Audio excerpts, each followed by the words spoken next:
No, you cannot. Well, you can keep that if tomorrow morning, before morning tea, see the very short man up the back there? That's him. He's very, you can miss him so easily. Imagine if he was playing rugby league this evening. Boom, you need a little bit more on your bottom. I think you have put some of these silver ingots into your bottom and you probably gave enough gravitas then. But Andrew, you are tomorrow? Presenting at 10:30 for Investigator Resources, and whilst we're the only silver project here at the RIU in Gold Coast, we're also the only one giving away a silver bar, so you have to be here to win it. Correct, and we're a bit brutal like that, so you have to be here to win it in the morning, just before morning tea. Do you all have the deal? But it's a secret, but you have to be in the room, okay? That's it. So if you don't want to tell anyone else out there, that's fine. We understand completely. But put your hands together for Andrew, because it's a very sizable prize, that's for sure. Actually, I think Strike Energy, and our last presenter tomorrow as well has got some really nice wine too. You need to be in the room for that one. Matthew Keane, where did you end up sitting, sir? Here he comes, front and centre. So we've got one session to go. We've got drinks at the end of it. Matthew Keane is the Managing Director of Great Southern Mining. He's got over 20 years experience in exploration, in mining, and also in financial markets, including 8 years as a resources analyst. He joined Great Southern back in 2022. He was wooed by the company's quality portfolio of gold and base metal exploration assets, which are located in Western Australia, and some of them might even be located over here. So the poor man had to come and live over here for a little while. And if you go and have a chat with him afterwards, he may be able to relate to you the story where he was almost barred from a mine site one day because he didn't know that there was a state of origin match on. So ask him about the little pickle he got himself into when you're going and asking him more about investment opportunities. But as far as an investment opportunity goes, Great Southern Mining. So if you're looking for a company that's got advanced exploration assets within 40 kilometres of existing and very hungry mills, and one that has a very big presence right here in your hometown in Queensland, then I invite you to stay. We'll close the back door and listen to Matt. Would you make him welcome, everyone? Thanks very much, Chrissy. I feel like I'm on the back foot immediately. I haven't got a bar of gold. We're a gold and nickel explorer, but unfortunately I haven't got one of those to offer you. I'm also, looks like I'm on the back foot with the state of origin as well. Oh, I could gamble this off if you like. Okay, I'll jump into it, but go the Maroons anyway tonight. Okay, usual disclaimer, you can have a look at that on the website tonight if you like to have a nice read before you doze off to sleep tonight. First of all, I just want to, this is our corporate oversnap, every company has this. The key thing I want to point out with Great Southern Mining is the bottom part in the gold there. Our board and management are very much invested in our company ourselves. So 27% of our outstanding shares are actually owned by board and management as we speak. Okay. I'll leave that there. You can also have a look at the presentation online if you want the further detail from that one there, but sort of into the main event. Look, we're a gold, nickel, copper explorer. We're primarily based in Western Australia and Queensland. We've got a pipeline of assets. Today, I'm only going to speak about 2 of those. They're the main focus at present. I could be here for 20 minutes. I'll talk about the whole lot. Look, we're exploring in advanced districts. We're purposely targeted in low-risk jurisdictions. So we're in what we believe are the 2 best states in Australia. That's obviously WA and Queensland. A key point, which Chris pointed out, all of our projects are within 40 kilometres of existing mills. And in a slide upcoming, I'll just highlight why I think that's very important. You know, we've got to differentiate myself when I'm up. Well, I've got to differentiate myself when I'm up here, but I think that's a key differentiator. We've got looking for the right commodity within range of existing infrastructure. We own all of our projects 100%, and we've got board who's got skin in the game. Okay, just on a bit of a theme, I'm not sure how many people are aware what's happening in the west, but in the northern goldfields where we're operating, so this is the Laverton, Leonora area, there's what I'd call a game of mines underway, a bit of a play on Game of Thrones there, but there's a lot of consolidation happening, and there's a real driver behind this. At present, if you want to build a new mine, so if you're an existing producer trying to build or a developer trying to get an asset up, it's an expensive period. People are expensive to get. There's not many people. Long lead times are long. Commodities for actually building infrastructure are expensive. It's much easier to basically work off installing infrastructure. But the infrastructure we have in the West, a lot of those mills are now running short of feed. And that's why you're seeing this consolidation happen. You know, around our area, the big one that's happening is, of course, Genesis Mines taking on the Gwalia asset there around the Leonora region. And I think that's going to expand throughout a region, which is already starting to occur, in my belief. Within range of our projects over in the Western Australia, we've got roughly 20 to 23, depends how you measure it, million tonnes of installed capacity for milling gold. That infrastructure is only at present around about 80% utilised, and that's excluding those mills which are currently on care and maintenance, which there is a fair few in the region. So these mills need feed. I think that's the key theme I'm going to drive home a few times. Okay, so just going on to what I'd call our flagship project at present. This is in the Justyn Belt. So the Justyn Belt is primarily controlled by Regis Resources. So the northern portion, that's Regis Resources, roughly a 300 to 350,000 ounce gold producer. We have the bottom portion of the Justyn Belt. All the major structures which host gold propagate down into our ground, and they're the structures which we're currently exploring at present. It's a pretty large land package. You've got just under 300 square kilometres. And we've got multiple targets which we're exploring at present. I'll just cover off on 3 of those very quickly. Okay, what I'd like to highlight here is these 3 prospects, 3 of a very large portfolio prospects in this tenure. My belief is there's 10 million ounces being discovered in the north, in Regis's ground. Our ground is very much underexplored. I'm sure we can yield at least 1 million ounces or more. Given the scale of these gold anomalies, they very much have the ability to host them. So the first one there, Southern Star, is our most advanced. The key takeaway here is this is 700 metres long of mineralisation, only drilled very shallow to about 140 metres below surface. But some great intercepts in there. So 68 metres going just under 2 grams, 69 metres going 1.1, 59 metres going 2.1 grams. So very consistent ore body. And this hangs together very well. We probably could announce a small resource on this, but I think it's premature. It's open in every direction and we're still drilling. Golden Boulder, we put an announcement out just recently. So Golden Boulder, a little bit closer again to where Regis' existing mills are. Again, very early stage, but some recent air core drilling came up with some great results. An example of that is 5 metres going 3.3 grams, including 1 metre at 12.3 grams, 4 metres going just under 7 grams. So really high grade potential here, but the key is there's about 4 kilometres of historic workings. So there's over 50 workings over this Golden Boulder target. And these are workings where there's real gold pulled out. There's announced production going back to say 1901, 1902, all very shallow. This is all ahead of us to drill out. 4 kilometres is a long strike length. And we've got 3 gold trends which we're currently exploring. Finally, Amy Clark, a little bit lower in the I suppose development portfolio, but we've got 5 kilometres here of anomalous gold, which we've picked up in shallow air core drilling or geochemical anomalies. Some of the air core picked up some nice high grades again, 8 metres going 6.7. So you've got 3 prospects amongst the portfolio, all of which have got propensity for high grade and certainly got that strike length and capability of hosting within each one 1 million ounces or more. We'll see when we get the drill bit turning. Okay, and just going to shift over to this part of the world. We put out an announcement this, excuse me, we put out an announcement this morning, just bringing this project more to the forefront. We've been relatively quiet on our Queensland project, not by lack of work, but just by building up a body of work behind us. So over this part of the world, we've got the tenure that completely surrounds the Mount Carlton mine. So Mount Carlton mine over the last 10 years has been a very solid producer, very good revenue earner. It was Evolution, it most recently became Navarre. It's probably coming to a bit of a hiatus, but there's certainly much more gold to be found there.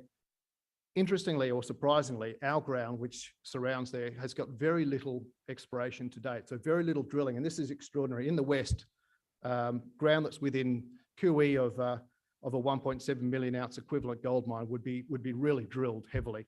That's not the case here. So very under drilled. To date, we've picked up 29 targets and we're chasing, so these are the elephants. It's big, low and high sulfidation epithermal systems, porphyry systems, or intrusive related gold. So these are big systems, you know, potential to host multi-million ounce deposits. We've got 29 targets. one thing we do recognise, we really want to be the guys who put the first drill hole in and make that big discovery. But in conjunction, we're also aware that, it can take some funding to drill out this style of project. So in conjunction with getting our exploration going in our own right, we're also looking for partners.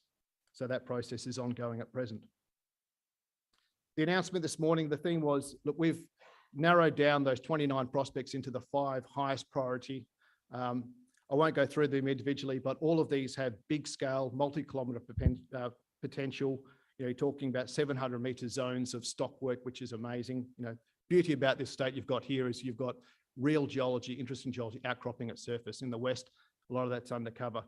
Amazingly though, it hasn't been drilled. So, Queensland is a real frontier, I believe, at the moment for exploration, particularly for gold, silver, porphyry, epithermal style mineralisation. We've also got Leichhardt Creek, 3 kilometres of stock work from surface. And I'll show you, actually I'll finish off on a picture just after this, just showing you what we like about this region. In areas like Sledgehammer, where rock chips are picking up bonanza gold, 47.5 grams per tonne from surface. So this is the targets which we're going to be really sinking our teeth into over the coming years, and very much in the near term as well. So I think it's important to finish off on something a little bit pictorial, but just from left to right there, I take it there's probably a few geos in the room, but not a great deal. But these are sort of rocks that really excite geologists. So what you're looking at here, this is our stockwork veining. This is from what we call our Megan veins area, epithermal style. So multiple rock chips in this area. This covers a vast area, are going above 1 gram per tonne from surface, up to 10 grams. I think this might be a piece nearby where there's 10 grams per tonne at surface gold.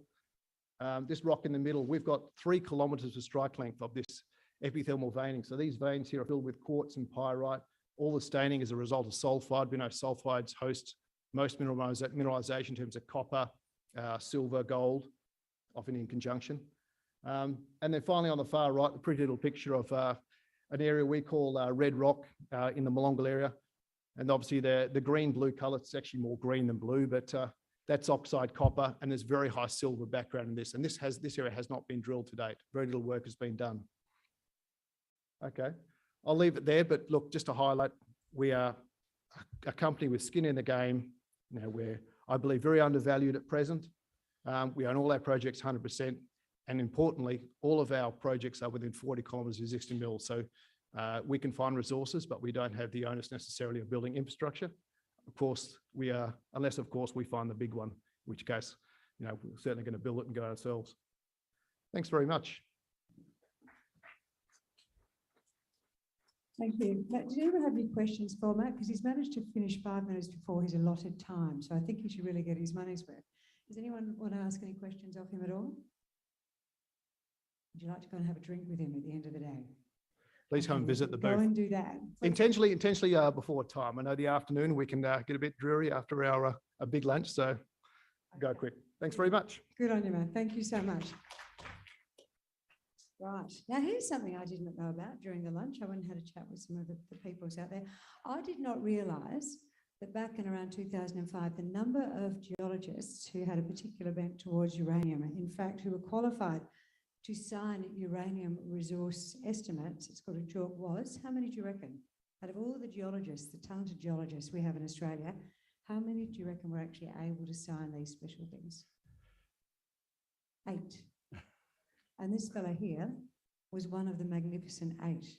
So he knows his stuff. Yeah, give him a clap. He's done pretty well, actually. Thank you very much. Very well respected and regarded. So a couple of years later, about 2021, just before the price of uranium went a little bit upwards and mad, he and a couple of mates had a bit of they had a think about it, what was coming in the future. And they thought, right, we are going to put together a uranium exploration company. So Terra Uranium was born. It's actually celebrating its 2nd birthday this weekend. So another round of applause. He's done well there. Yeah. So what we want to know is, what are you going to offer us as an investment opportunity? That's the big thing, because what he did beforehand was he showed me a graph, where you make money as an explorer, how it goes like that. He showed me the little curve and he showed me where they are. To me, that looked like potential to make money. But let's listen to him and hear what he has to say. Would you please put your hands together, everyone, for Andrew Vigar, the chairman of Terra Uranium. Thank you very much, everybody. Is that coming all right down the back there? I've got a blazing light right in front of me. Terra Uranium is 2 years old this weekend. We listed on the ASX 8th of September last year. So we're a new company. We're an exploration company, a discovery company. So we're based in the Athabasca Basin. We're one of only 2 uranium companies speaking here today, and I know Andrew's up next. I'll give you a little bit of rundown on the uranium business. Is anybody familiar with uranium? Anybody like to invest in it? Am I wasting my time? No, that's excellent.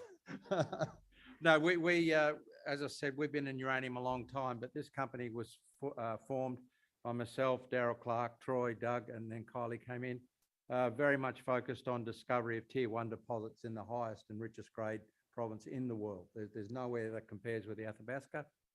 The deposits like Vigar and McArthur River are the largest and richest by a big margin. And there are not only are there mines in the area, there are mills as well. The first thing we did though is guys like Troy and Doug and also Mike McClelland, our exploration manager, they're all local Canadian Saskatoon boys. So if you like, we're a Canadian company listed on the ASX with a couple of Australians at the top, but all our operational team are in Canada. All our projects are 100% owned. So there's our board. We've got the team down the bottom, they're all Canadians as well, all very highly experienced uranium people. So our Canadian team led by Mike and Jennifer, our exploration manager, these people have been working uranium their whole lives and their parents before that. So this is a very experienced team. As you mentioned earlier, Chris, this is a bit of a slide I like to put up here. I don't take credit for this. This is off Visual Capitalist. It's called a Lassonde curve. We did talk about this maybe 10, 15 years ago in Hong Kong. For investors, that's where we are. So Terra Uranium is sitting down at pre-discovery. So we're a discovery company. My view is, as an investor, there's only 2 times that you make massive gains as those up areas there. One is on discovery. The other one is when you put a mine into production. Everywhere else you lose money. I'm sorry to say, that's what happens. You do an awful lot of work after a discovery, feasibility, building a mine, and all you'll find is your values go down. When you actually produce something, then you're genuine. People believe you'll be the next Rio Tinto or the next BHP. We're at the pre-discovery stage. This is a little bit of a chart. For those of you who aren't familiar with the uranium market, and I'll give a little bit of an intro for Andrew as well later on, same market. This goes right back to the end of the Second World War. And what this is showing is basically when we started to actually produce uranium in any quantities, the actual amount produced and where it came from. The big key point to note there is around 1990, when there's a sudden massive shift, and that was the collapse of the Soviet Union. And what happened after that collapse was a lot of weapons-grade uranium was coming back onto the market, onto the secondary market, to be reprocessed back into power generation. And that completely changed everything. And all of a sudden you see Canada coming up there. And don't forget Australia. Who knows that Australia's a uranium producer? Come on, put your hands up. A few of you. Good. But did you also know we're the 3rd largest in the world? Yes, and we don't have any nuclear power here. It's crazy. But we are the 3rd largest nuclear uranium producer. Most of it comes now from Olympic Dam mine in South Australia. And then there's some small shallow ISRs as well. But the big note on this chart is that pale blue area, which is a country called Kazakhstan. Now, Kazakhstan's in Central Asia. It's the largest producer in the world, but there is no uranium coming out of Kazakhstan at the moment. And it's because of the sanctions on Russia because of the war in Europe. And that is not going to change, everybody. That's the way it's going to be for a long, long time. That uranium will be going to Russia, it'll be going to China, it'll be going to other places in Asia, won't be coming to the Western Hemisphere. That's why we focused on Canada. This is a nice little chart here. The top one is from my old company, Alligator, but it's, again, a timeline from 1970 through to 2018. And you can see those major deposits that we're chasing, like Vigar and McArthur, were found back in the 80s. And they were massive deposits, but they were getting deeper into the basin. And then the only recent one is Arrow, the one on the right-hand side, which is in basement. It's outside the basin. And it's a very, very large deposit, but relatively low grade. You'll see on that chart below, it's sitting at around 5%. These are the ones we're chasing. MacArthur Rivers and Cigars, 15 to 20% uranium. In other words, a fifth to a quarter of the rock is actually uranium ore. These are just unique deposits. There's just nothing else like them in the world. They're very small in area, but they're very high in grade. This is another slide I'd like to put up. The next question was, why isn't anybody exploring out where we are? And the reason is pretty simple. It's a little bit deeper undercover. It's a little bit deeper in the basin. Why is it worth looking today? Because of what Denison. So this is from a company called Denison. They're a mid-cap operating in the basin. They've got the Phoenix deposit. They're mining that by the same methods that we use for mining the shallow ISR type deposits, using solution mining. This is a major change because we can do this at 800-900 meters depth without any problem. Increase in cost, somebody asked me this last week, I think it's around 20% over mining it at 500 meters. It's not very much. This is in our slides. That slide over there is from Denison. There's a whole lot of rubbish I had to put down the bottom for the stock exchange. It's not ours. But the important thing to note there, CapEx for a project that's producing around 5 to 6 million pounds of uranium per annum, CapEx is around 300 million. All-in sustaining costs, which is your initial cost plus all the capital going into the project, less than $10 a pound uranium. Remembering that uranium is now nudging $60 a pound. So in other words, this deposit, when it goes into production, will be incredibly profitable. But more than that, it has a very, very small ESG footprint. So its footprint on the environment is very small because there's just a series of wells. And when the well field's finished, all you're left with is some well stems and a forest. There's no open cut, there's no underground mine, there's no big towns, there's very, very little impact on the environment. And we are very, very big on ESG. So getting to a little bit of a timeline, we mentioned that what we'd managed to achieve in less than 2 years. So all these dots are all the things that we've done in a very short time. And this is really due to the quality of our technical team and the ability we have to plug into the services that are available in a place like Saskatchewan. You have drilling companies, you have contractors, you have skilled geologists, but you need to know who they are and how to get to them. And we do that through our personal connections, through our board and management. And now the top right-hand one, we're drilling. So we're drilling our first diamond hole at the moment, and our second one will kick off in a week or two. This is a pictorial representation of the sort of work that we've been doing. So we call it stacking. So we start with our target, which is in the bottom left corner there at the unconformity. So we're chasing those unconformity deposits that are sitting at the unconformity or just above. As I say, very unusual geological environment to produce extremely high-grade deposits. The deepest seeking method we use is called ZTEM. It's a type of airborne EM, electromagnetics. We do structural analysis of the basement. We pull all the historical geophysics, magnetics, gravity, other analysis together. We also brought out from Australia with Fleet Geoscience. I know they're around the conference today. This is an Australian adaptation of what we call passive seismic. So this is another way of measuring physical properties, but it's done using a passive seismic, so there's no explosions, nothing else. And it uses the Earth's own very low frequency vibrations to measure surfaces. We proved that we could actually map that unconformity surface at 900 meters below surface. It's a long way down. VTEM, another type of EM, looks shallower, and then geochemistry at surface, particularly helium. Helium's a decay product off the uranium at depth. A lot to take in 15 minutes. They're our big targets. I might go to the next slide because it shows a little better. This is the reason we chose it. That big grey zone running through there is called the Cable Bay Shear Zone, which has been known about since the 50s. It's a major structure that cuts the Athabasca Basin and therefore provides us the structures we need to bring the ore fluids in.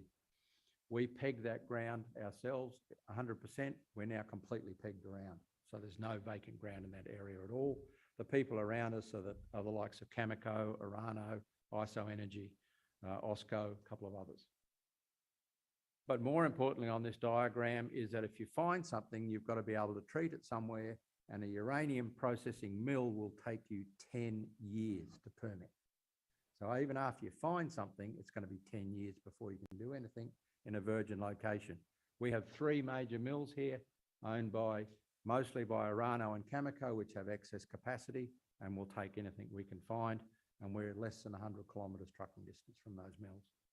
So a lot of people, and we'll be talking about, others are talking about other commodities, gold, nickel, talking about parallel belts of mineralisation to known belts, and no one's gone out there and had a look. Well, we're out there looking. We'll quickly run through a couple of our projects. Passfield is our primary project. It's in the centre of the area, just north of Passfield Lake itself. Our targeting there is based on stacking. That middle grey area is the ANT, where the first time it had been used in the Athabasca Basin, and we proved it worked and matched the unconformity. There's a depression there, which we think is caused by alteration, but extremely strong responses from both ZTEM and BTEM. And also, we're getting shows of helium at surface. So that's where that drill hole is targeted. That'll be the second hole we're drilling, and that will be starting next week. Our second project is Parker Lake. It's right on the cable bay structure. We got some very strong conductors here, perhaps not as strong as at Passfield, but we decided to drill this one first to test our drilling techniques. It's no small thing drilling a 1,100 metre hole with a helicopter transportable rig. I don't think you could do it in Australia, but it's been a major exercise. That hole's going down now. It'll be completed the next day or two. And again, we don't have ANT here, so we're just going into a straight conductor. And our third project, Hook Rock, is the shallowest. We're up at about 400 metres depth, and it's up in the northern part of our tenements. We haven't accessed into this area yet. We're still discussing with the First Nations to access that area. A little bit of a note on helium. As we said, Tom Kotzer, who's world recognised specialist in helium detection for uranium, is indicating that the sorts of results from old drilling, 1979 drilling, in the Passfield area is as good as we'd expect from a major deposit. We'll be drilling that one next week. A little bit on nuclear power.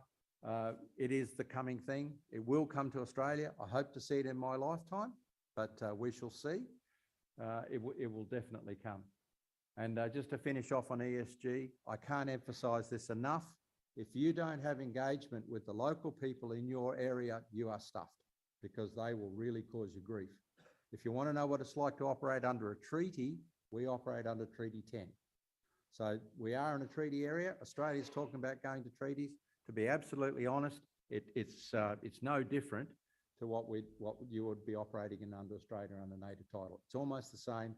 Deal with the local people, respect them, and we did. We sat down with them before we were even listed, and said, is it all right if we come into our area, your area, and do exploration? If we find something, it'll be minimal impact. So yes, they support us, and we have their people working on our projects. There you go. Thank you very much. Did we hit the time mark all right? You 36 seconds. You made it with a minute to spare. And like we said, that 15 minutes wasn't long enough at the start, because that was quite interesting, everyone, wasn't it? Educated and investment potential as well. The way that you showed it, I think that was quite convincing. But remember, you have to do your own research. So please go and do your own research. But it certainly sounded like a really interesting journey to jump on board with. So thank you, Andrew. That's very kind. Thank you. You come around to our booth later and we'll have a chat. Yeah, that's it. Go and have a chat with him. Next, Andrew will tell you more about your own. All right, we've got another Andrew on now. So 2 Andrews, and they have not just their name in common, they have the mineral that they love in common as well. This is Andrew Ferrier. He is a managing director of Okapi Resources, which has exposure to both uranium development and also to uranium enrichment. So the company has uranium projects, or do I say projects? Yes, I do, in Canada and the USA. And I suppose really as North America really embraces that carbon-free energy, Okapi has invested in uranium enrichment to gain access to what they see as a multi-billion-dollar market. Does it have upside for you? Let's keep going on this uranium journey. Make him welcome, please. Thank you for the kind introduction. My name's Andrew Ferrier. I'm the Managing Director of Okapi Resources. Very much following on from Andrew's presentation, we'll be talking about uranium. And I think what I'm trying to achieve over the next 10 minutes, time is short. So what's the key message I'm trying to get across? I think the first point I'm trying to get across is, and you don't really hear it or see about it too much here in Australia, but when you're across in North America, what's happening in the nuclear markets across the globe, the changing attitude to nuclear energy globally, and particularly what's happening in the US from a geopolitical point of view is very important and relevant to the Okapi story and the company we're building. And then it's we move on to the assets. I spoke here 12 months ago. I also want to tell everyone what we've done over the past 12 months. We've been pretty aggressive on numerous fronts, but also what that means for the next 6 months and what we're trying to achieve. So Okapi is changing. We're across 3 different pillars, right? The first is building a series of uranium projects in the US, and that's largely where the skills expertise is. And we're very much, like Andrew said before, we're an ASX listed company and we've got a few Australian guys at the top. But the reality is all the heavy lifting is done either in the US, the guys are based out of Colorado, which is closest to our assets, and then out of Saskatoon in Canada. So we have our US assets, which we've been advancing, put out announcements this morning on how we're advancing a key asset, which is our Tallahassee project. It's one of the largest uranium resources in the US. We also have 6 projects in the Athabasca Basin, high quality exploration projects, which we have been systematically advancing and prioritizing. We've gone and done rock chip samples. We've then gone and done our airborne surveys, which we announce to the market shortly. And we're rapidly preparing to drill this North American summer as well. And very excited about that discovery curve.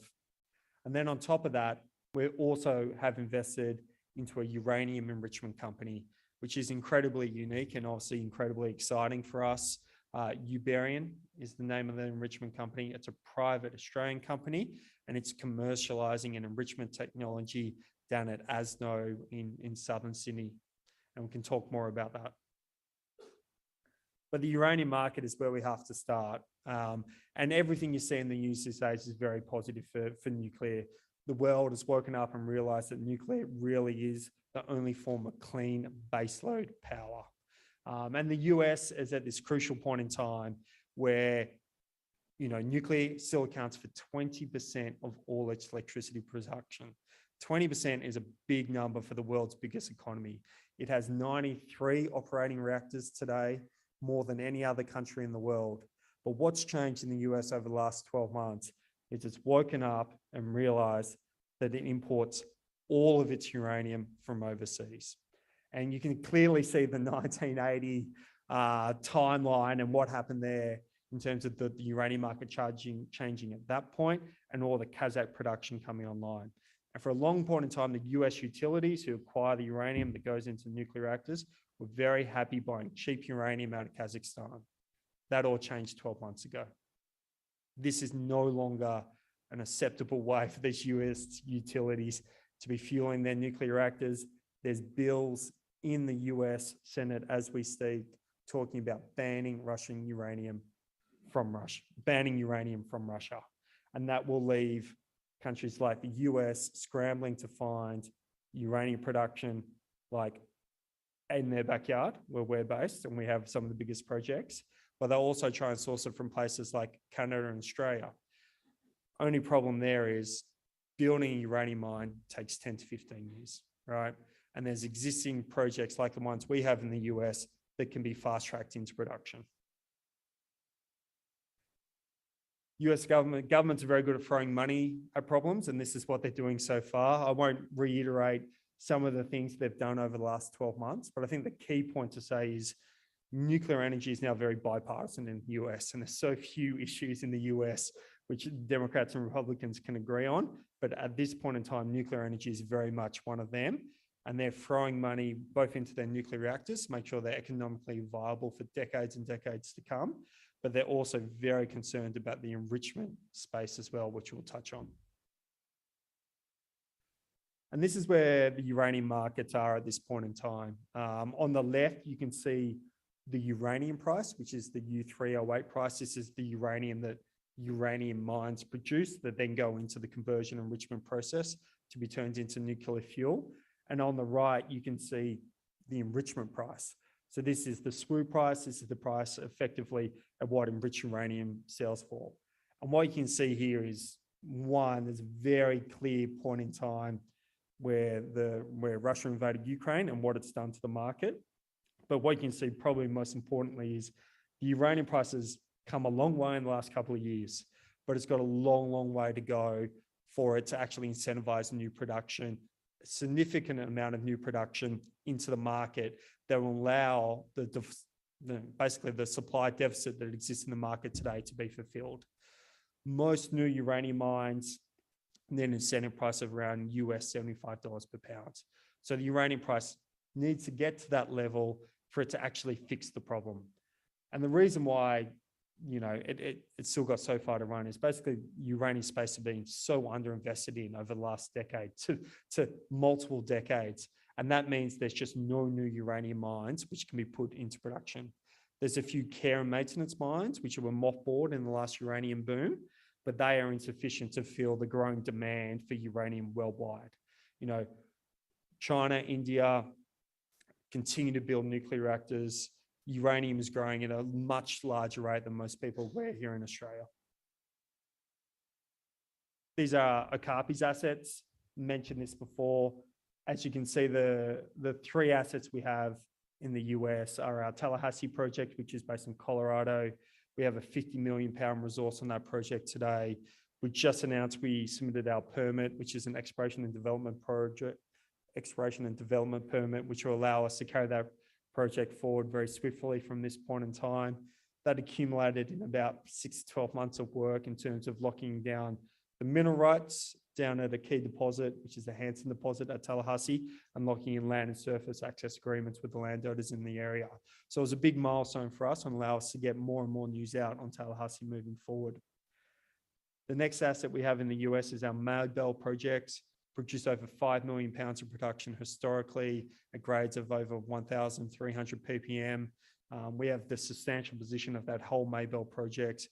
And we've been working very hard on that, stitching together old historical data, and we're putting that news out to the market shortly. We also have a very interesting position in the LaSalle district of Utah. This is only 80 k's north of the White Mesa Mill, which is Energy Fuel Zones. It's a conventional mine. Energy Fuels own a large portion of the districts. And you talk and look at Energy Fuels, which is $1 billion US listed market company, when they talk about going into production, when the uranium price gets to where it needs to be, the first place they're going to say is back in their old LaSalle mines. So that's where we want to be. I'll touch on Athabasca when we get to the next slides. This is where we are today.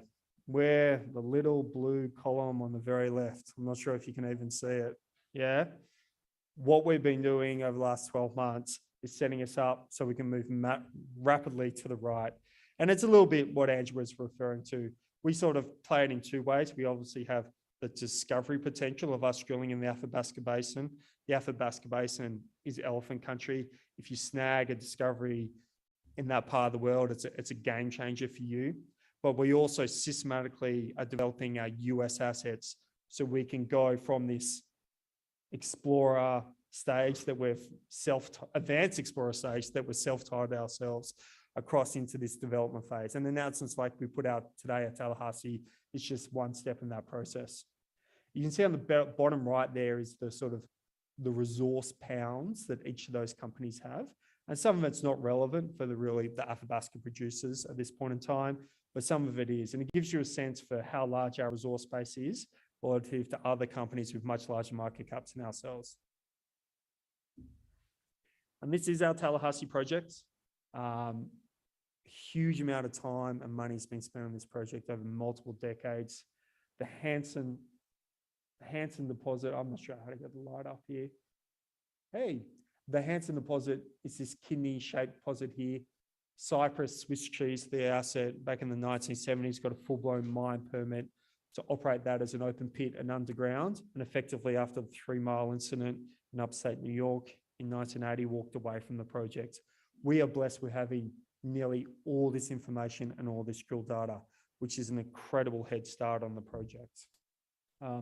We've gone about continuing to consolidate the districts. We, as I mentioned before, now lodged a permit on over both Hanson here and Picnic Tree.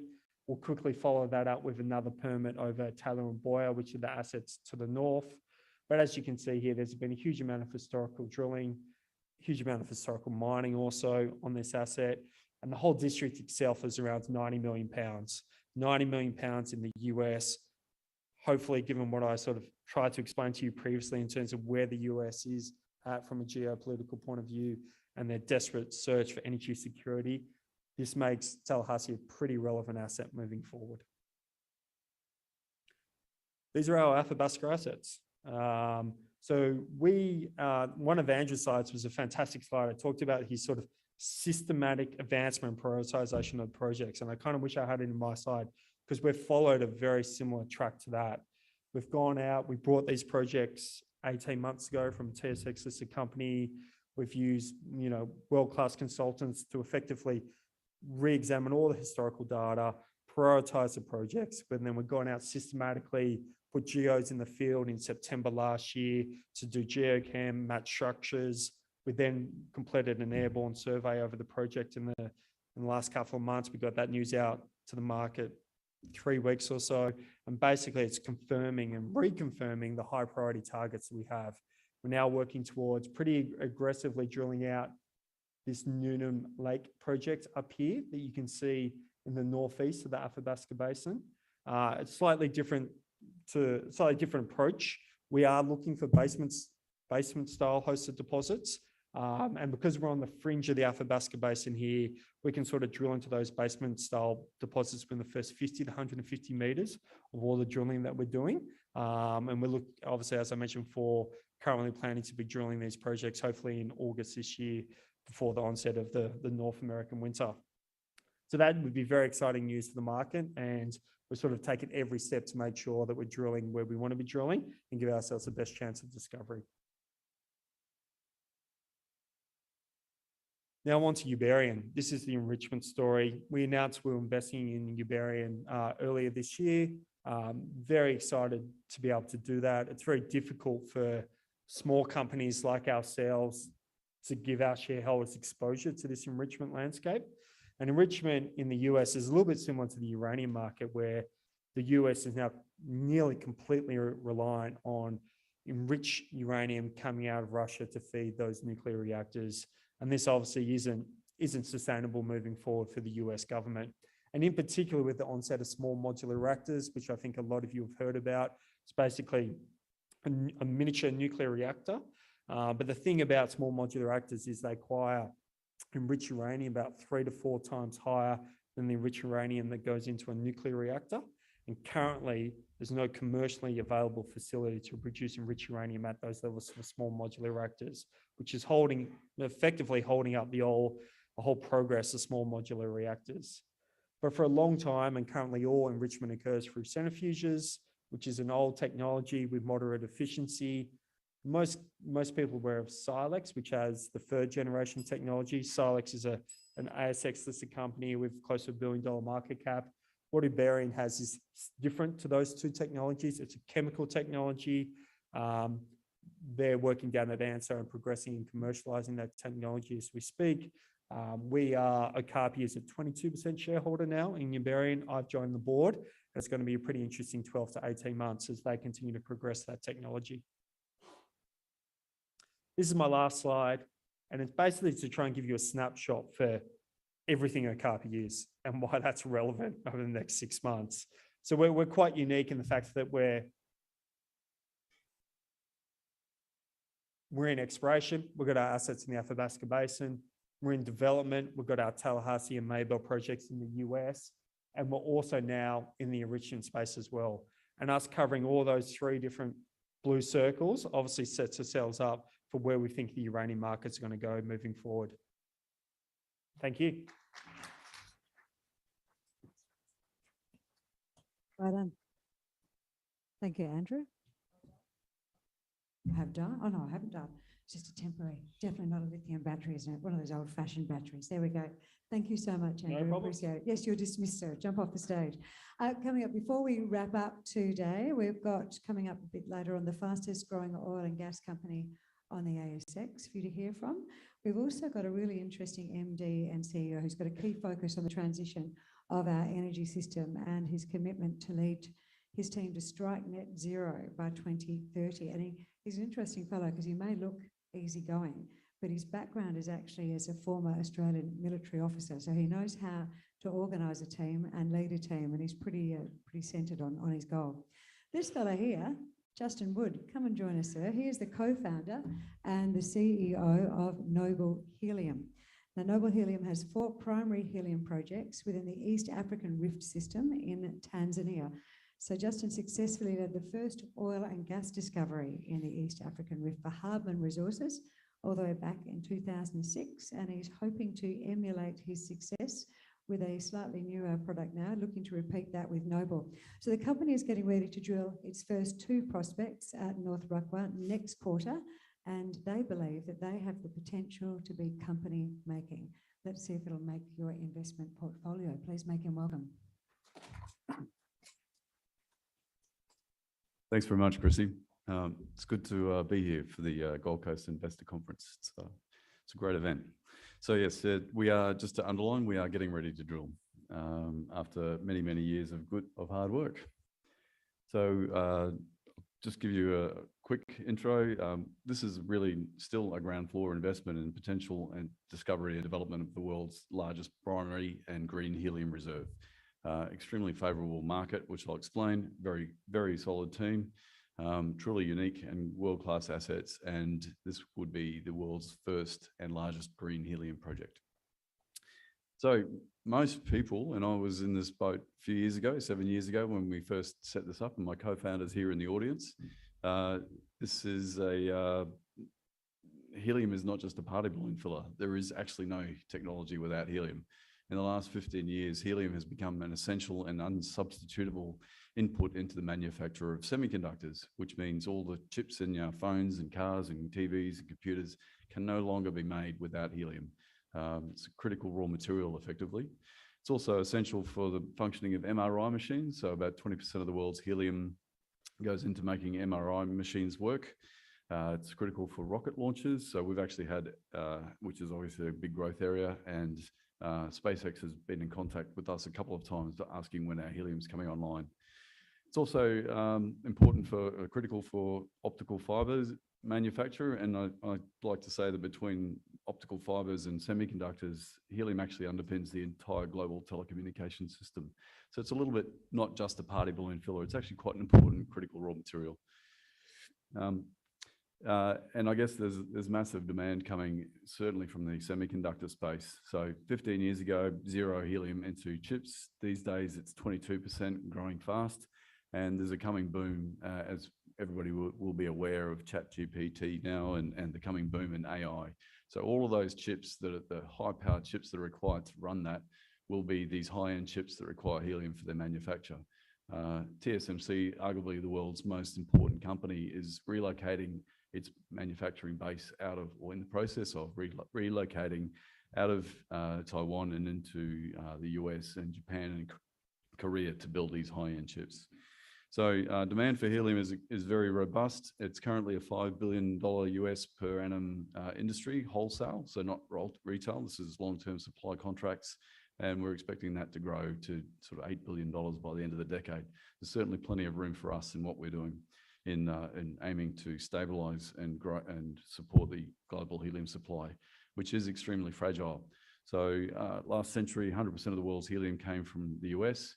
That's now more or less depleted. There is still some being produced, but the US Federal Reserve that was built up during the Cold War, because the helium was critical for launching missiles, that's now been, the US government decided it wasn't in the helium business and sold out and depleted that reserve. So that at one point, not that long ago, was supplying 30% of the world's helium. Now it's completely gone. Countries such as Russia was due to come online last year to help fill that gap. and it will. Qatar produces about 30% of the world's helium, Algeria about 8%. So between those three countries, about 60 to 70% of the world's helium will be produced, this critical raw material, by the middle of the decade, assuming Russia does come online. They had a plant blow up just as they were getting commissioning early last year, and then Russia invaded Ukraine. So that helium is not coming onto the market anytime soon. It will eventually, but not for a while yet. So it's important that we decouple from these geopolitically risky countries and provide a diversified supply base for this material. So as I guess the important thing to realize as investors is that it's incredibly valuable. So 10 years ago, or in the last 10 years, with the depletion of the US Federal Reserve and effectively US government mandated pricing for helium, we're transitioning to market price. So it's now 4 times, it's quadrupled in the last 10 years and doesn't look like it's letting up anytime soon. 50 times the price of LNG, and a very similar exploration and development cost per 1,000 cubic feet to find it, but the product's 50 times more valuable. So it's hard to find. It's very rare to find it in commercial quantities, but if I think we've got the right geology here, this should be extremely valuable. Oops, sorry about that. The team behind it, and I'll just keep an eye on time here. So a very solid team. Sean Scott came on as our executive chairman at IPO last year. Many of you may know Sean from his days at Arrow Energy. He led the company from a $20 million startup to a $3.5 billion takeout by Shell PetroChina. Myself, and as an explorer, I've worked all over the world and run exploration projects in different parts of the planet, and I guess relevant to this, and been quite successful in it. And I guess relevant to this story is that led the team at Hardman Resources to the first oil discoveries in the East African Rift back in 2006, which precipitated Tullow, our partner in the project, buying the company for $1.5 billion. Very solid team with Andrew Garnett. He's the director of the Centre for Natural Gas at University of Queensland, former Shell and Shell and Schlumberger senior executive. Eddie Keane, who's here in the audience with CPS Capital, and Kent Masters, who used to run half the planet for Linde, the world's biggest industrial gas company, and also the entire planet for helium. Kent came on with us in 2019 and invested quite a significant amount of his own money because he understood what we were trying to do. I guess Kent's better known these days as the CEO, president, and chairman of Albemarle, the world's biggest lithium producer. So I kind of like to joke that, yeah, lithium's good, but the smart money's actually in helium. And then also we're working with some of the world's leading helium, or 2 of the world's leading helium geoscientists at Oxford University and Durham University through Global Helium Resources. They built an atlas for us. That was one of the first things we asked them to do back in 2018, and also have given us, working with us now in the Rukwa Basin in Tanzania, where we're working. So onto our projects. This is the East African Rift, or this is Tanzania. We've got 4 project areas in the East African Rift in Tanzania, arguably the world's best untested helium system. The reason it's prospective is we've got helium coming out of the ground at up to 18%, which is like multiples above sort of normal. Extremely prolific helium producing system as a result of this 2 to 3 billion year old piece of continental crust, which has been generating helium for 2 to 3 billion years. And now it's caught up in the East African Rift system. The heating and fracturing associated with that under the rift basins in which we're working is the reason this is such a prolific system. And we now know, thanks to the work that Tullow did after they bought us out, we now know where the best places and the work that we did in improving the first oil in the East African Rift, we know where to go and improve and look for helium instead of oil and gas. So we're getting ready to drill. This is the exciting bit, 7 years in the making. We've just recently completed a $13.5 million capital raise. We're about to drill Mbelele, which is just the first of our 10 targets, just in the first basin of the 4 that we have. Collectively between Mbelele and Kachinga, and we're still working the data. Mbelele, we're targeting 16.5 billion cubic feet, which doesn't mean anything. That's for most people, but for reference, it's about 2.5 years supply of helium on a mean outcome. And that's about $7.5 billion worth of helium in the ground, just in our first wells. Immediately to the south, the Kachinga Dagar structures that we've now worked up have come in even larger at 22.5 cubic feet. So collectively, just those two structures, we're chasing around $18 billion in the next, well, not this program, it'll be $7.5 billion this coming drilling season. And then next year we're hoping to drill Kachinga. This is globally significant and a game changing for Tanzania as well as for the global helium supply, if we're correct, because we're only seeing helium and nitrogen in the system. This is a three-dimensional view looking at that Kachinga Vigar structures. On the right-hand side is where we'll be drilling next. First, we have helium concentrations in the soil that are well above background, which is telling us that there's helium in the system and it's conformant with the structure, which is exactly what we would like to see. This type of play is exactly the type of play I devised at Hardman. 100% success rate, so 14 discoveries from 14 exploration wells in the East African Rift since we first proved that it worked. So improving the helium system in Tanzania, we wanted to go and first of all target a play that we know works, and it looks like it is.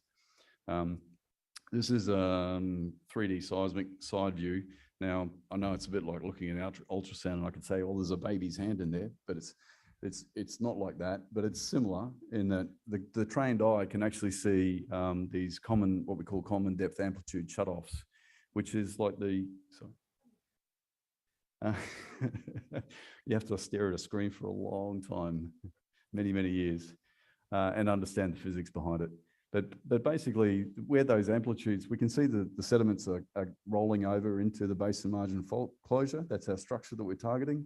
But what's really interesting now as a geophysicist is we're seeing these amplitude shutoffs that are flat. Now, if you think of like your glass of wine, it's got wine in it and it's got gas above the wine. If you tilt the glass over like that, the gas-water contact remains flat. So what we're seeing here is, this is very good evidence that there's actually gas above it and water below in those sediments. So it's actually telling us that there's we've done our homework correctly, and we're going to see gas. We should see gas in these wells. And then what's even more important, in the surface, we're seeing helium up to 35% above background. So we've got gas in the subsurface, helium in the soil. We should see helium in these wells. All right, so I've explained that clearly. Good. So it's just a matter of concentration. So it's just like a conventional oil and gas trap, except we don't have hydrocarbons. The gas is trapped in the subsurface with only nitrogen. And the work that we've been doing with Oxford and Oxford University and a bunch of postdocs tells us we should be seeing between 3 and 5% helium, which is globally, 0.3% is the commercial cutoff in the US. So it's extremely good high grades. Very unique system. Assuming we are successful, it's quite straightforward to get this to market. Blacktop Road all the way back to Dar es Salaam. The midstream distributors are actually biting our arm off to get hold of this helium before we've even discovered it. They want to build the plants for us, which is great, no capex. We'll go straight into producing $450 per 1,000 cubic feet. Well, not straight into, we're in discussions now to commercialize this early. But the path to market is very straightforward. The technology is straightforward. And this is what the maths looks like if we get this right. So 850 million cubic feet a year plant, which is about 10% of the world's helium supply by that stage. $305 million capex, which we would probably only have to provide about $50 million worth of that. OPEX of $25 million a year. But at $450 per 1,000 cubic feet, that's revenue of around 380 million cubic feet, $1 million a year. So payback on the plant's about 10 months, and we probably won't even have to provide the capex. So even what we're targeting here is 16.5 BCF. 6 BCF is a company maker. So we feel like we've done our homework, and this has is looking extremely good. Our current share price, we just completed a raise. We touched our raise price at 18 cents briefly, like for about half a day. We've bounced back up now to 22.5 cents. I and my co-founders have a lot of skin in the game, so we're absolutely committed to making this right, doing this right. I brought on a drilling team that knows how to do these wells. They drilled the wells for us in Uganda back in 2006. So we're going to execute well, and we'll see where the share price goes after this. Thanks very much.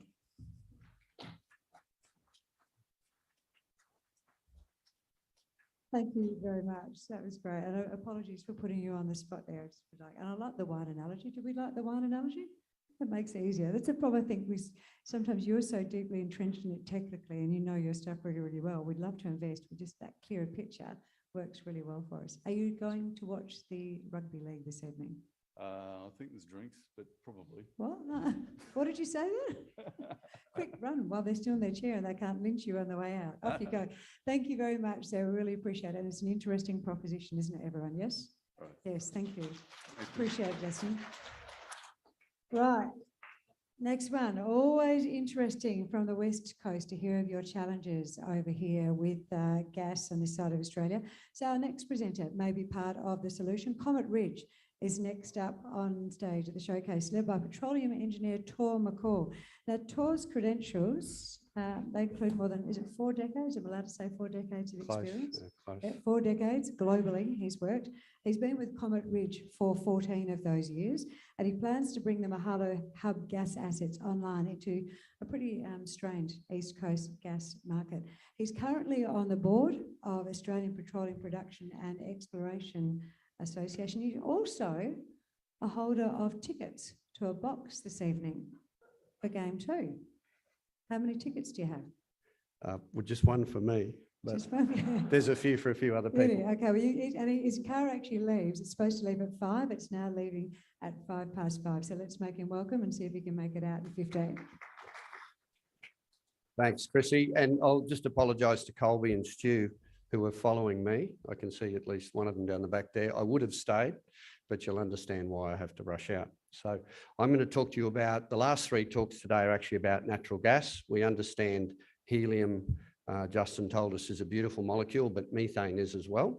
And I'll talk to you about Mahalo Hub, which is Comet Ridge's project in central Queensland, just inland of Gladstone. And I'll get a map. I get a map up here just so you can have a look at where we sit.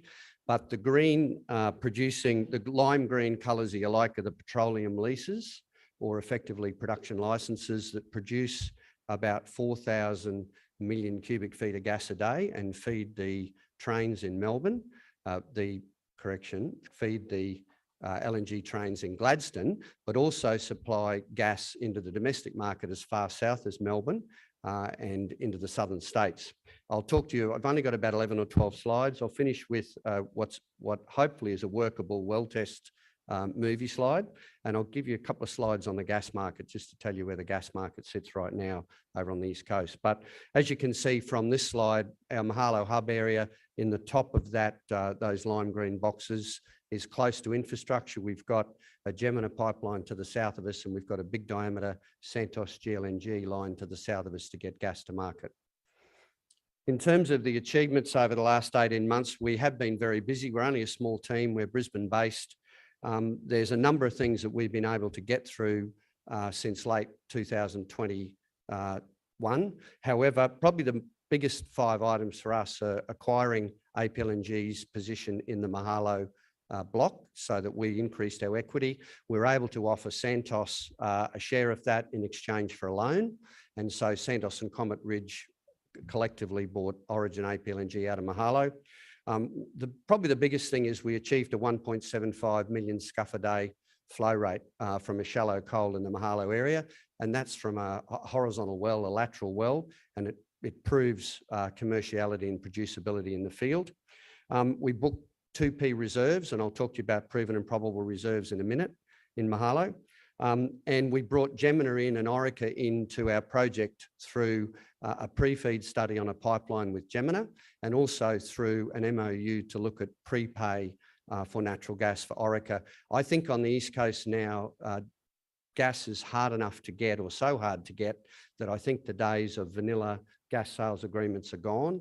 I think what you're seeing now through AGL and through others is an ability for the bigger companies, the bigger buyers with balance sheets to contribute CapEx to projects, which then enables the GSA at a slight discount to market price to account for the capital that the big buyers have put in. So we're looking at a number of structures like that right now where our gas buyers actually help us to fund the project. In terms of the domestic market, there's a lot of different graphs around showing that we're hitting a crunch. Victoria in particular, I think, is in trouble. The average Victorian uses almost 3 times more gas than any other Australian. Their winter consumption to summer consumption is 3 to 1. They also have 80% of their houses connected to the grid, and Victorians are probably about as anti-gas as you get in Australia. So we're seeing Bass Strait starting to decline. We're seeing a pause in the market in the last 6 months since the federal government brought out what they wanted to. They've tried to put a price cap on the market, which is now effectively being unwound. But I think you're seeing a very exciting time for natural gas over the next 1 to 2 years as the supply constraints hit the market. And I say to people, you know, put your seatbelt on and tighten it up very tight, because I think it will be quite interesting. There's some quotes there towards the bottom that I think have been in the AFR in the past week or so. Government is now walking back large parts of its gas price fixing ambitions. Market intervention never works. The government started with this in December, and by February they were trying to step back from it. And I think we're now on the edge of getting back to just a normal functioning market. We need more gas. It's as simple as that. And without expansion in production, even the ACCC is saying we've got trouble in the gas market. We just won't have enough supply. If we move over to the code update, what the government did in terms of intervention in early December, it's caused a lot of uncertainty in the market. I have a lot of shareholders ring and ask questions. I know it's not easy to get your head around if you're not in it all day, every day, as we are. But basically, the announcement in December that they would set prices based on some sort of government set rate of return is gone. The concept that there would be arbitration to determine gas prices is gone. And for small producers like us, the great news is that as long as we produce gas to domestic market, all our gas goes to domestic, then we just simply step right outside the $12 cap or any sort of price fixing whatsoever. And we're simply back to negotiating with a buyer and agreeing a gas price and moving forward. If we'd like to sell some gas to the LNG schemes, we can apply for an exemption, and everything we're hearing is that should be pretty easy to get. So the irony of the price cap that was set at $12 is it looks like it's really become a price floor. And a lot of people, anyone who's done any sort of real economic theory understands that just let the market function, let it find its happy equilibrium point. As we move over to reserves, just a couple of quick slides on reserves. 2P reserves are proven and probable. That's what we can sign a gas buyer up to. We've seen a decent increase in 2P reserves, nearly 30% over the last 12 months. We started in June last year at 106 in proven and probable petajoules of 2P reserve. Our acquisition of Origin's APLNG share of Mahalo took us up almost another 50. And then our own well test and success last year with the reserves booking from our own 100% block Mahalo North took us up another 40. So we're sitting now at 195 PJs of 2P, which is a reasonable amount of gas to be looking to plug into the market. If you include our 2C, our contingent resource, that number pushes up to 406. That's the slide at the top there that I guess on the left, the box is our reserves and resources table. That shows that 2P plus 2C truly equals 406. We also, late last year, booked some 2C and 3C contingent resource. So we've been able to increase the contingent resource. And over time, as we go and flow, do pilot testing and drill core holes in that area, we would expect the 2Cs and the 3Cs to move across into the Ps category. The map is probably interesting just in explaining the project and the equity. The grey Mahalo area in the south is the joint venture we now share with Santos. This is the area we bought APLNG Origin out of last year. Comet's now 57%, Santos is 43% an operator. To the north of that, we have the 3 orange boxes, blocks if you like. They're 3 wins we've had in competitively bid tenders in the last few years with Queensland Government, and we won them 100%. So the big Mahalo hub project area now is almost 1,900 square kilometres. The grey stuff is one we participate in through our joint venture with Santos. The orange is Comet Ridge 100%. And we're pushing very hard right now to get the box that says number 2 in the northwest online. We've done a lot of environmental work this year. We're bundling up that and writing it up, and that'll be submitted to both federal government and state government in third quarter. And we'll be looking to get all our approvals back early next year and make a final investment decision, a go decision, if you like, on that block about March or April next year, leading to production in the fourth quarter of 2025. The blue dotted line, a bit hard to see, but there's a pipeline down the middle from near that two number.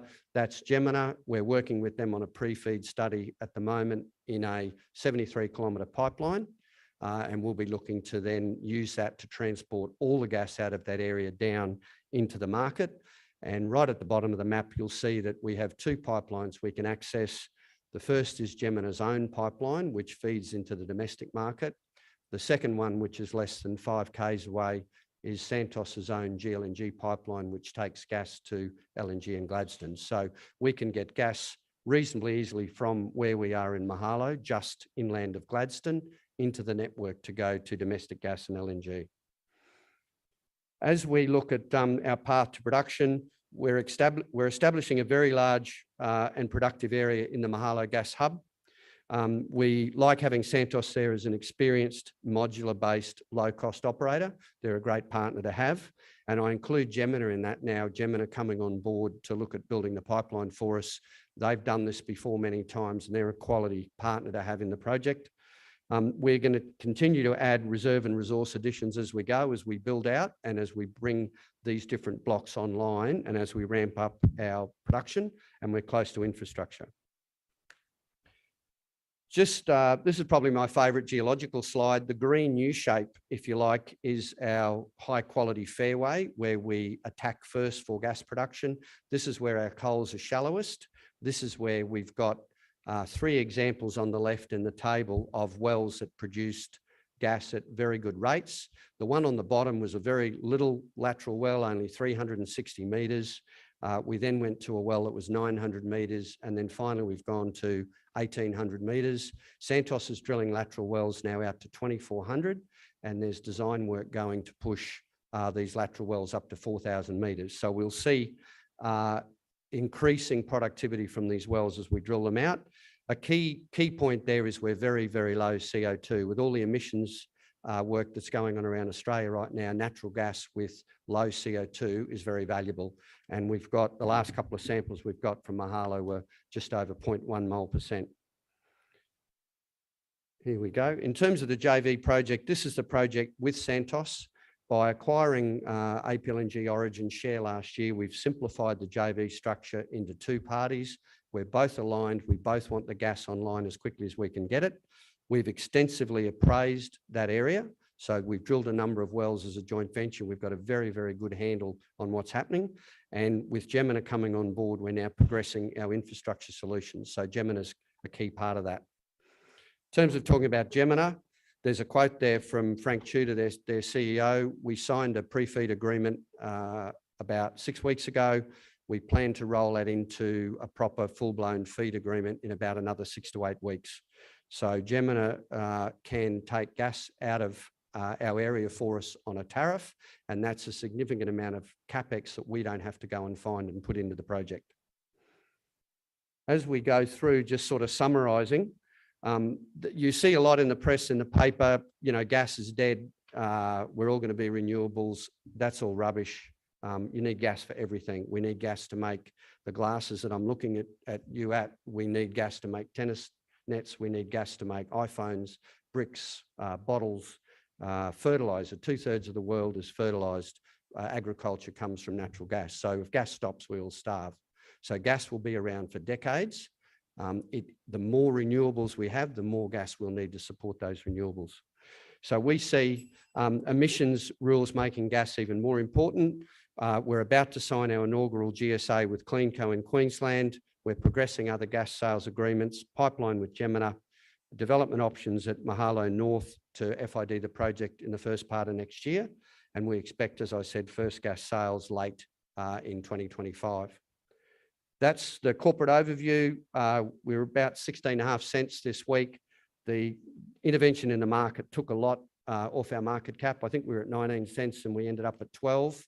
thanks to the intervention, but we're on the way back now. So we're pleased that investors and shareholders getting comfortable that the federal government's taken its foot off the gas market and we can get back to some sort of normalcy.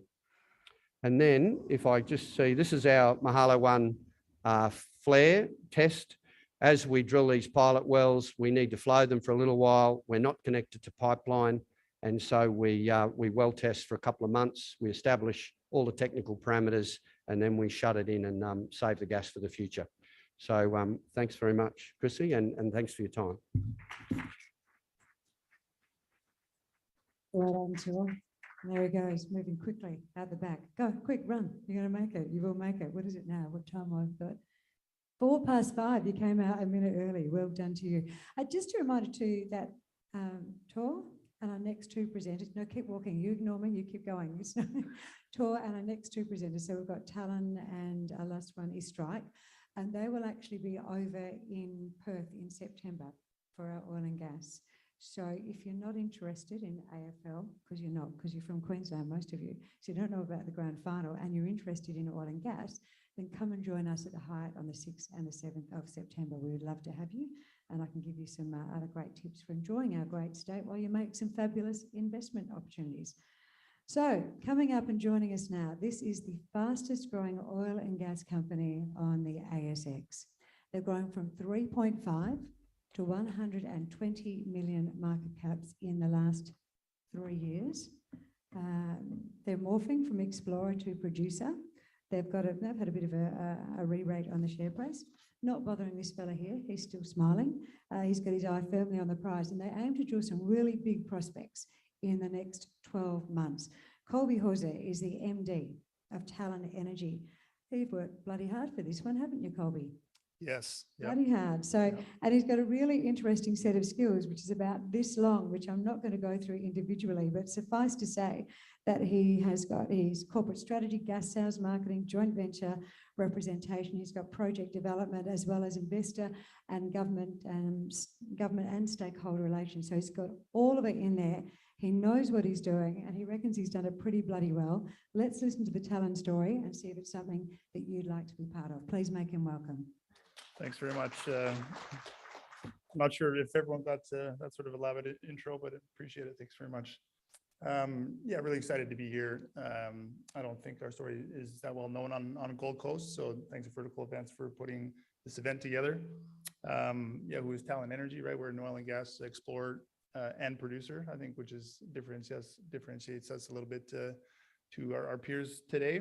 We have a market cap of like $120 million basically. And so we're unique in that we're fully funded coming into production. As I mentioned, production for us is a matter of weeks away, which is really exciting, right? So our assets are predominantly in the Perth Basin. We have a little bit in Mongolia, but Perth Basin obviously has an acute gas shortage, and we're seeing prices, they've tripled in the last sort of 3 years, right? So it's an excellent place for us to be and have our assets located there. And then you throw on top, a lot of M&A activity that's occurred in the last sort of 6 months. I think a combination of all that makes Talon a really attractive investment, and that's why it should be in your portfolio. So we have a pretty clear vision and corporate strategy. As I said, Talon is an emerging producer, and with financial discipline and high exploration targets, there's an opportunity to create a lot of value. So it's essentially a 3-pillar strategy in that we have high margin production, and that's from onshore conventional gas. And we'll utilize those cash flows to self-fund our organic growth and sort of deploy those cash flows across the portfolio. And then, with success, obviously create some shareholder returns. So we have quite a strong board and exceptional management team. We've recently appointed Greg Columbus as our non-executive chairman. For those of you that know the name Greg Columbus, he was associated to Wargo Energy, and Wargo and their board have a pretty track record of creating value for shareholders when they were ultimately acquired by Hancock. I myself have worked in the Perth Basin for about 10 years. Previously to this, I worked at Strike. We have a lot of Perth Basin specific experience within our management team. And in terms of sort of skin in the game, I mean, I'm a significant shareholder for us. I put a ton of my money in the own stock, in our stock. I'm our 26th largest shareholder. Greg Columbus, our chairman, is inside our top 40, and we own about sort of 4% of the company altogether. So if we look at what the portfolio looks like, we start maybe if you see the pictures at the bottom in the Perth Basin, so our 45% interest in Walyering. Again, that's the asset that's coming into production. In the North Perth Basin, we have 25% interest in L7 EP437. And then Condor is we'll have 100% of that in the sort of South Perth Basin. And then obviously a little bit of exposure in Mongolia in the South Colby Basin in Gravantes, and that's a coal seam gas project, somewhat similar to what Tor was just talking about. But yeah, what does that give us? Give us high margin, near-term production, material exploration upside, geologic and market diversity, proximity to infrastructure, and then exposure to tightening gas markets in both Western Australia and China. So for a smaller cap company, we do have quite an enviable suite of reserves and resources. Just about 1,000 PJs 2U prospective, 500 PJs 2C contingent, and then 24 PJs 2P reserve. So obviously we want to utilize our cash flows to sort of move from prospective into contingent into reserves, and then sell those reserves on the market. So if we dive into the portfolio a little bit, we'll talk to Perth Basin, and it really is a world-class gas province. Our exposure there, sort of from top to bottom, if you can see the graphic there, EP437 is at the top. That's a Keane gas target that we're drilling next year. You can see all that sort of activity, all the little red dots there. I mean, those are sort of prolific gas discoveries, and our 25% interest in this permit really sort of puts us in a VIP postcode. Walyering, as mentioned, is our sort of cornerstone asset that's coming into production. We're 45%, and Strike Energy are 55% and operator. And Stu will talk a little bit about the project after I'm done. But yeah, we've taken FID and first gas is imminent, and it's a tremendous milestone for our company. But importantly, what it means is that we'll generate $30 million of operating free cash flow per annum, right? And we'll utilize that to fund our growth. So last but not least, in the Perth Basin, Condor is an exciting prospective resource with 400 BCF perspective, and a very sort of rich liquids profile with 20 million barrels of oil behind that. And you'll notice our entire portfolio really is right on the pipeline, right? So it's reasonably easy to commercialize all these resources. So if we talk a little bit about sort of what's happening in the Perth Basin, this consolidation activity, I guess I sort of made mention of it before, but here's a zoomed in version of these sort of prolific gas discoveries. And one of our assets is in turquoise there, L7 and EP437, right? So yeah, basically what you're seeing is all the M&A interest is driven by miners trying to secure supply, or existing oil and gas companies trying to shore up their infrastructure position. Try to create a little graphic to show where everyone is there. But yeah, you'll see Strike and Hancock, Minres, Beach Mitsui. So this permit in particular, which I'll talk to in more detail, is immediately west of Lockyer Deep and immediately north of Waitsia. Yeah, Minres just announced a discovery called North Ergola Deep, which is just 10 kilometers from L7 that you see there. And of course, the pipeline runs right through it, right? So Talon at $120 million market cap, is let's call it sort of a bite size. We're the second largest remaining independent company. There's has to be a wave of consolidation that's sort of come through the Perth Basin, similar to Queensland, in the last sort of 5 years. So I think it's something to keep in mind. So if we looked at two specific examples over Christmas in the early part of 2023, we saw Norwest Energy, who was the target of Mineral Resources. Both Norwest and Warrego were non-operated partners, and their operated partners, commenced M&A activity, right? And I guess, like those two companies, we're non-operated as well with a similar market cap, right? So Yeah, there's a 65% premium for Norwest as they were acquired, and Morgo got 165% premium out of Hancock in a cash bid at the end. So, you know, Perth Basin, very, very exciting place to be. So if we talk to WA gas economics, I think simply, you know, domestic gas in Western Australia, which just wasn't sexy 3 years ago, right? I mean, when you're selling gas for $3, you know, it didn't sort of command any real interest, but with a gas price of around sort of $10 spot price, you know, we've seen the gas price obviously triple, and I think it's made domestic gas quite sexy. And really that's sort of driven by, you know, classic sort of supply and demand, right? Supply has really sort of tapered off with major offshore projects writing down some of their resources and reserves, and then sort of demand really picking up in terms of, you know, mining and mineral processing and ultimately power generation, right? So that's what's sort of, you know, driving this increase in price. And, you know, I think the forecasted demand is so large that arguably prices, you know, will stay north of $10 and probably touch somewhere around 15 in my personal opinion. So if we dive into assets a little bit more, Wallering has mentioned, you know, our 45% interest is definitely our cornerstone investment, right? So first gas is imminent. I was just up on site last week. We announced yesterday that, you know, mechanical completion is 2 weeks away. But if we talk to the facility itself, it can produce up to 33 terajoules a day and around sort of 250 barrels of condensate processing.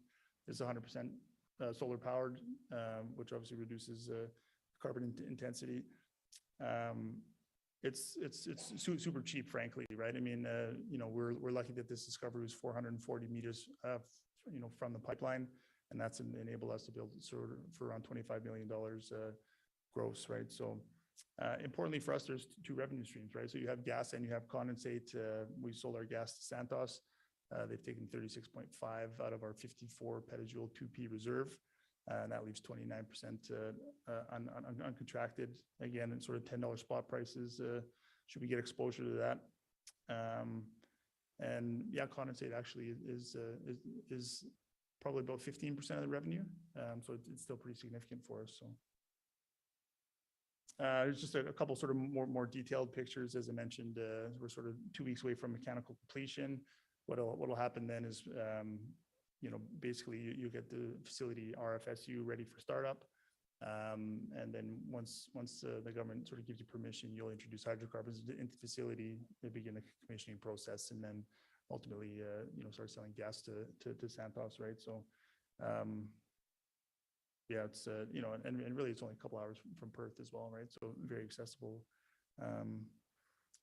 But yeah, it's one of the fastest gas monetization cycle times in the Perth Basin, right? We had exploration success, and we're coming to produce gas in roughly 18 months, so it's pretty impressive. I'll talk to Wallering just quickly. You know, yes, there's been a lot of focus on getting the facility into production, right? But there's still a ton of upside within the permits. What you can see there on the right here is a Wallering facility, right? That's 10 square kilometers. There's some very sizable sort of leads up here, you know, that are, you know, 16 times, 10 times, and 4 times the size of that. We have to do a bit of work to move those into, you know, something that's ready to develop, but still a ton of upside.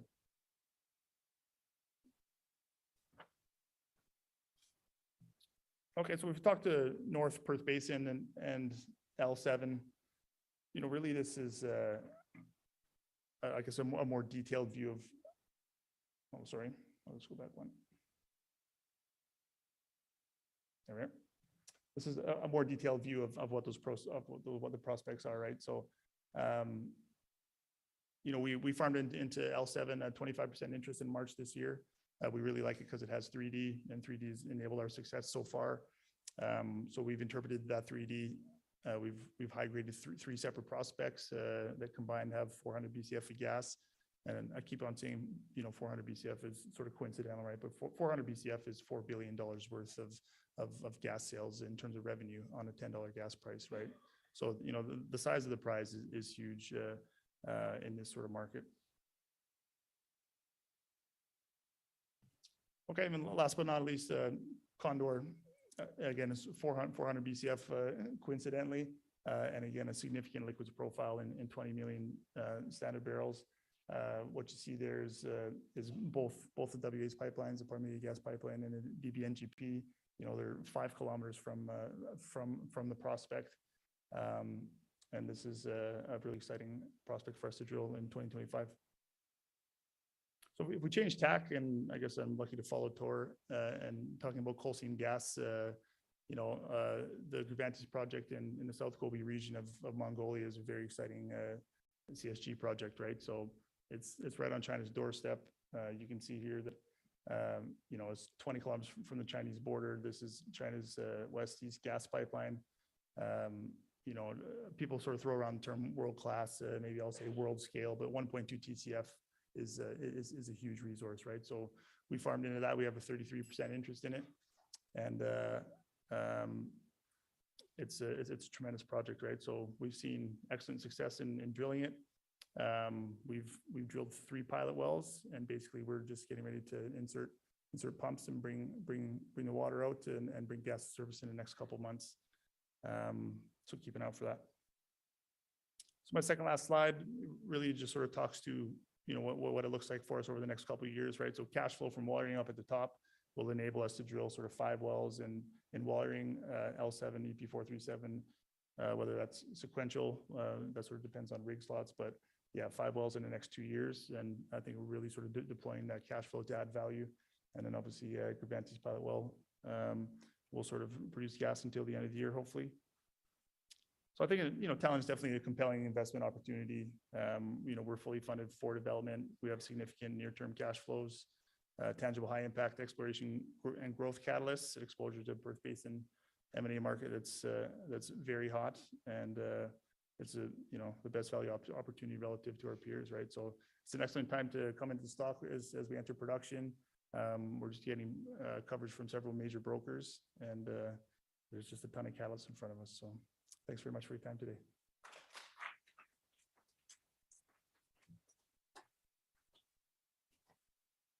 Very impressive that you just wrapped it down to the last second. Give him another round of applause for that. That was bloody impressive. Well done. Lois, Jackson's going to catch in front of you, former AFL player. There you go. He's going to catch that. Mate, no wonder you play for the Eagles. No wonder we were tough. Can you give that to your brother? Is it your brother or husband? Who's that? That man living next to you? Husband? Good looking rooster. Can you give that to him? He just needs a bit of a wake up. God bless him. All right. I'll give you another reason to wake up too. We've got drinks after our next presenter, courtesy of Wilson's. And I want to go back to what Wilson said at the start of the day. Do you remember they said to us, we want our investment teams to be led by well-credentialed and well-skilled people. So as this fellow here strides up onto the stage, this is Stuart Nicholls. He is the MD and CEO of Strike Energy. He's taking the penultimate spot for day one of the showcase. He has led the transformation of Strike from its exploration roots into one of Australia's first integrated developers of gas and renewable energy. And he is committed to leading Strike to net zero 2030. Thanks. You know a few things about leading, don't you? Absolutely. What have you got, a Bachelor of what? Commerce. Commerce, that is correct. How business. many years have you been in this industry for? I've been CEO for about 6.5 years. Okay, and what sort of things were you doing before that that might give you an edge over other people to lead, build a team and build morale? I worked for Shell for about a decade, and then I was an army officer previous to that. Bingo. All right, so this man knows how to put together a great team and get them to work together. Would you please make him welcome today? Thank you very much, and really appreciate being the last person on the stage today, so everyone hanging around and waiting to get to Origin. But you know, just for those that aren't aware of Strike, Strike is a $1.2 billion ASX 300 listed developer of pure play Perth Basin assets. Likely heading into the 200 in September this year. It's been a wonderful success story of Australian energy where there are few and far between winners in that space. If you only walk away out of this conference and buy one stock, it's this stock, it's Strike. And the reason why I tell you that is because we're about to have an amazingly big 6 months in the second half of the year. We're starting our production up. We're about to take final investment decision on another one of our major 100% owned assets. And we start drilling in a very, very high impact exploration and appraisal program, which I'll take you through in a minute now.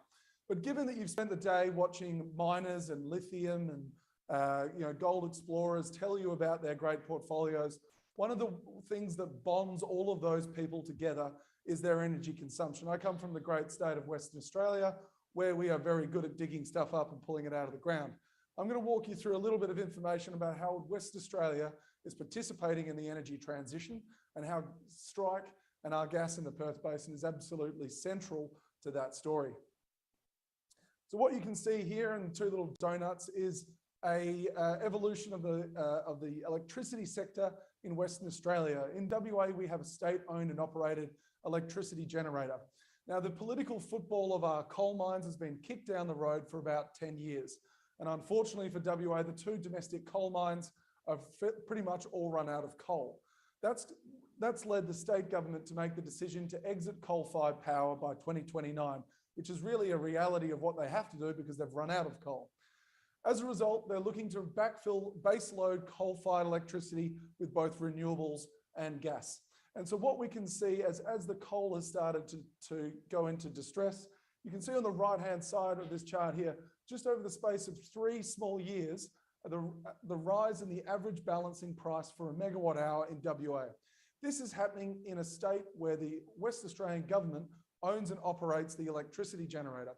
So what is actually happening is there's about 5 hours a day on average that we are seeing gas price equivalents of electricity traded around 10 Australian dollars a gigajoule. When I made my first discovery in the Perth Basin in 2019, the gas price was about $2. Most equity investors said to me, "You found gas in West Australia, who cares?" So in the space of about 4 years, we've seen the gas price go up about 5 to 6 times. What's happening on top of this is we've got a massive rise in demand. As I said, everything that bonds all of us together in the resources industry in WA is our energy consumption.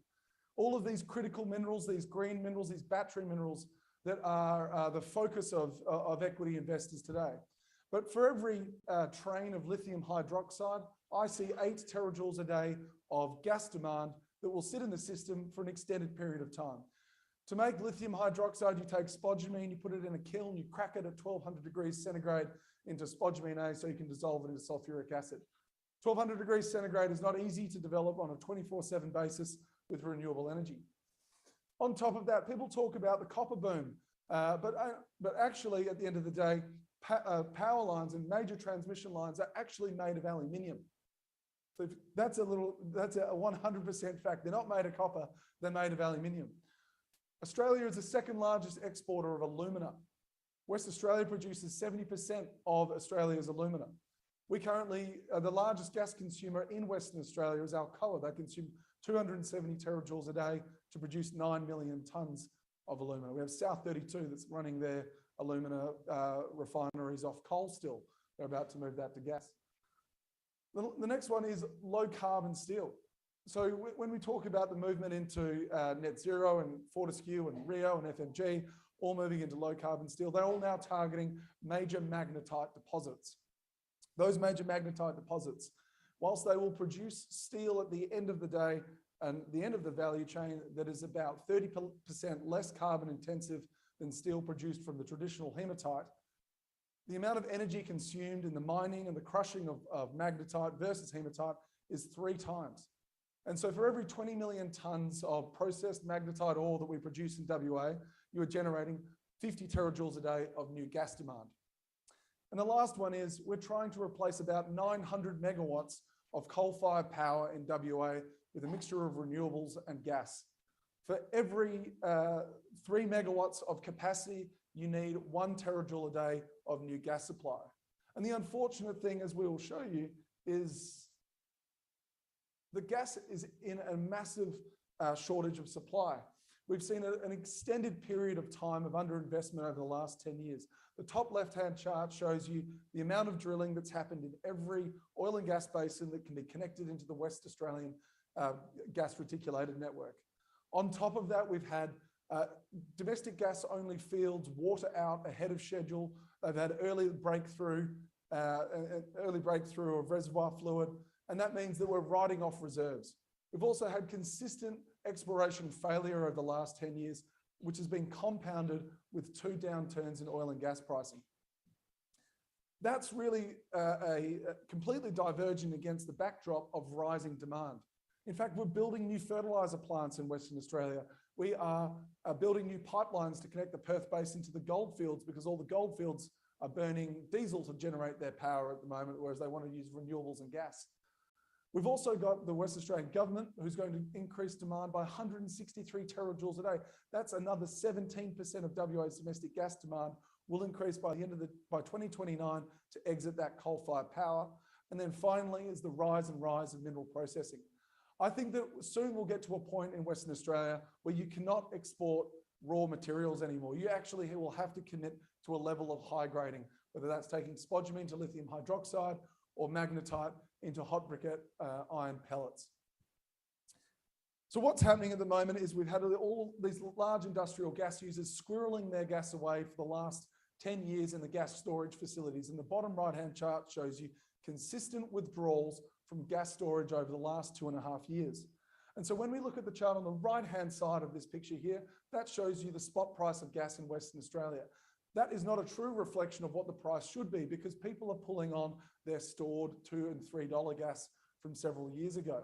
So the gas price is $10+ a gigajoule once that storage runs out, which is forecast to happen in the next 2 years. The chart on the left-hand side shows you the supply and demand of gas in Western Australia. The blue is the supply, the yellow is the demand. You can see the kick up in the demand of gas late in the decade, and that's the exit from coal-fired power. We are moving into our own crisis. We've watched the East Coast go through an energy crisis. The West Australian government very recently only lauded its management of WA's energy system, but now we are finding ourselves in the exact same pains of the energy transition that everyone else is going through. But our energy transition is being supercharged by the fact that we're trying to create the energy transition for the rest of the world through the proliferation of critical battery and transmission minerals. So how are Strike going to play in this? Well, Strike is the biggest owner of reserves and resources in the Perth Basin. We've got one of the largest acreage positions. We are operator in all of our assets. We're about to bring our initial production online down at the Walyering asset, which Colby, who's our Talon, who's our non-operated partner there, and we're about to sanction another 40 terajoules a day of gas at the South Erregulla field, 100% owned by Strike.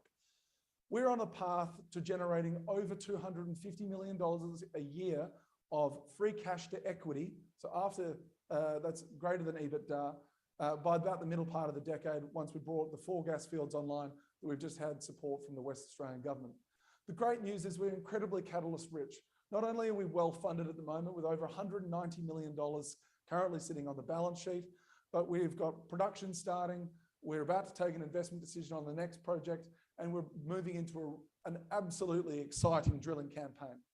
That drilling campaign will see Strike move from its existing reserves position today to being one of the largest holders of commercial undeveloped reserves in Australia. That path, that staircase to around 1,200 petajoules of 2P reserves that you can see there, will see Strike eclipse Beach as being a holder of undeveloped commercial 2P reserves, which Beach has across all its basins in Australia and New Zealand, and ours will all be sitting in the Perth Basin 100% under Strike's control. We're going to be drilling about 6 wells. Some of those will be in the very high profile South Erregulla field, which you can see in the middle of the map there, underneath a farm that we acquired last year. We have unfettered access to our reserves and resources through the acquisition of land that sits above it. Those wells will go down and they're very low risk for us. Those wells will look to convert around 178 petajoules of 2C resources to 2P reserves. That's the first well, South Erregulla 2. We'll take the rig in late July, look to spud that in August. From there, we will move, and what you can see here is a bit of a cross section. We're drilling these appraisal wells, South Erregulla 2 and 3, in between gas discoveries. These are effectively up-dip infill wells between 2 known points of conventional gas. The 4 gas fields that I spoke about, we've just received what we call lead agency service from the West Australian government, or that's equivalent to major project status for our entire portfolio, but particularly these 4 projects. The Walyering field, which will be online in a matter of weeks, the South Erregulla field, as I said, that we'll look to take an FID in the next quarter, followed by West Erregulla, which was the field that attracted all of the aggressive M&A from the incoming miners who have identified their own energy shortages and now coming down into the upstream in order to acquire. And then lastly, Ocean Hill, a big piece of sleeping value in our portfolio. To give you a little bit of an idea of who Strike is, I'm a bloke in his late 30s running a fossil fuels business. We are absolutely 100% committed to being the modern version of an energy company in Australia today. And that's why our very first project will be producing energy that is 10 times lower in Scope 1 and Scope 2 emissions than the very next available gas in the pipeline. And we're doing that because our first facility will be 100% runoff renewable energy with battery storage. That means that we can provide gas to industrial customers with the lowest carbon profile that they can possibly have. But the good news for us is it produces a boatload of cash as well. We're going to be generating around $40+ million of revenues. The free cash flow yield will be in excess of $35 million from our share of the project, and there's considerable upside throughout the project life. And this is the last project that I'll take you through, which is 100% owned South Erregulla field. We have just recently announced an engagement with Enerflex, a global natural gas solutions business. We'll be rolling out 40 terajoules a day of new gas processing infrastructure every year for about the next 4 years. This project itself, to give you an idea, 40 terajoules a day sold at, let's call it $8, will produce around $125 million per annum. Our lifting cost is around $5 million, so we'll be generating around $125 million of free cash flow. That's the first 40. Then the next 40 comes online. That's $250 million by the end of 2025. So these are big projects, big gas discoveries. We have been the most successful explorer and appraiser for gas over the last 4 years in Australia. And what we are moving into now we've got a market cap and we're well funded. We can develop all of our assets and we're holding the right commodity at the right time in the right jurisdiction. And that's all I have to say. Thanks very much.